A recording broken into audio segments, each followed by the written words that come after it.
nakahanap ng ebidensya ang Department of Justice upang idiin sa kasong 10 counts of kidnapping with homicide ang gaming tycoon na si Charlie Atong Ang at 25 iba pa.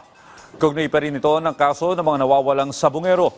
Bukod kay Ang, sinampahan din ng kaparehong kaso sina Police Lieutenant Colonel Ryan J. Orapa, Rogelio Tedoso Borican Jr., Rodelio Anig-Ig, Jezreel Mahilum, Mark Carlo Sabala, Ronquillo Ading, Police Senior Master Sergeant Joey Natanawan Encarnacion, mga pulis na sina Aaron Ezra Lagahit Cabillan, Michael Jaistin Claveria, Mark Anthony Aguilo Manrique, Anderson Orozco Abari, Edmond Hernandez Muñoz, Alfredo Uy Andres, Philip Almedilla, Henry Sasaluya, Arturo de la Cruz, Farvi Opalia de la Cruz, Angel Joseph Martin, Renen Lagrosa Fulgencio at mga sibilyana sina Eman Cayuda Fale at Julius Tagalog Gubulon.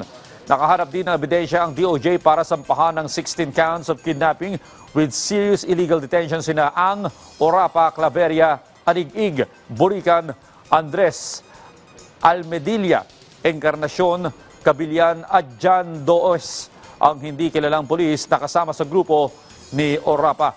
Magugunitang inakusahan ng whistleblower na si Julie Dondon Patidongan, si Ang at iba pa na sangkot sa pagkawala ng 100 sabungero sa pagitan ng 2021 at 2022.